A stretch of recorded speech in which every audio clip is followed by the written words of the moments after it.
Shalom, friends. It's good to be here again.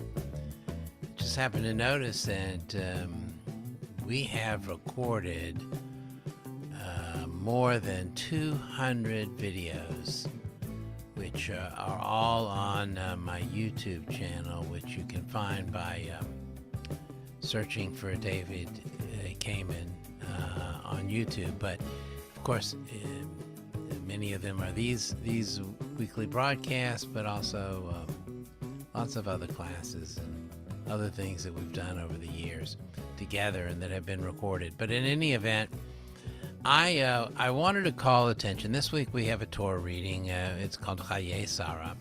And I happened to take a glance at the opening words of this week's Torah portion. And really, this opening verse, just one little verse, which is really, in many ways, it's a throwaway verse. But it contains, for the rabbis, a tremendous amount of meaning. So let me share it with you.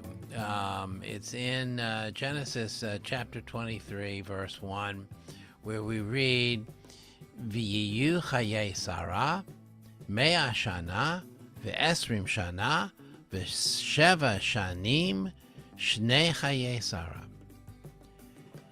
Sarah's lifetime was 127 years. These are the years of Sarah's life. Well, it's exactly let me translate it a little differently.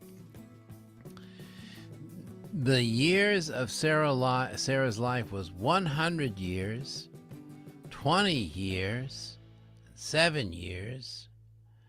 These are the years of Sarah's life. But that's not exactly how we speak in English, and the rabbis noticed right away that even in Hebrew, there was no reason to repeat the word years over and over and over again. So it's a very odd construction. Not only that, but after it tells you that her life was 127 years, then the same sentence repeats, those were the years of Sarah's life. That phrase at the end doesn't seem to make sense. But of course, our rabbis were not about to say something doesn't make sense.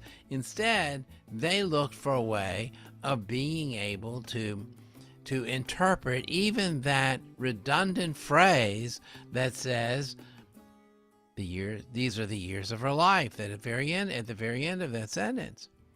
So they said, well, what's going on here?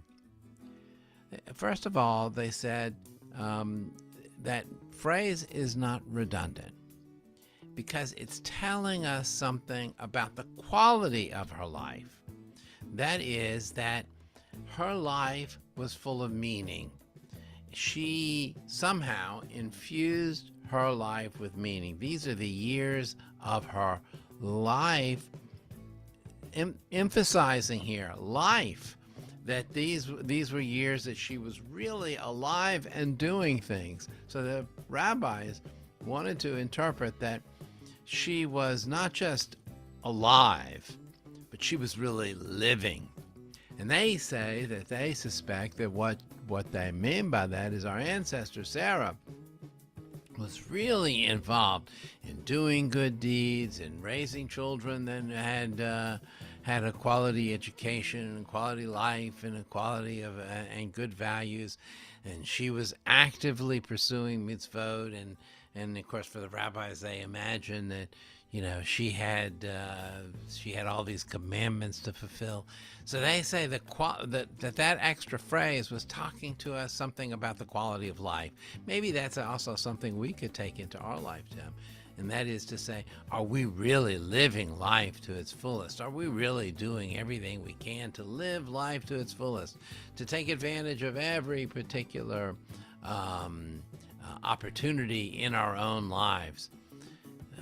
That's one interpretation. The other interpretation that the rabbis note is that this word years is repeated. It's 100 years and 20 years and 7 years. And for the rabbis, they say that is also telling us something about the quality of her life. They say at 100, she was like a woman of 20, and at 20 she was like a woman of 7, and at 7 she was just as if she had just been born. That is to say, they saw in this repetition a kind of emphasis of the fact that she was really, she wasn't elderly at 127 years of age, but she was like a much younger woman. And of course, Sarah was known for her beauty. She's known to have a child late in her life, after age of 100. I mean, so she is,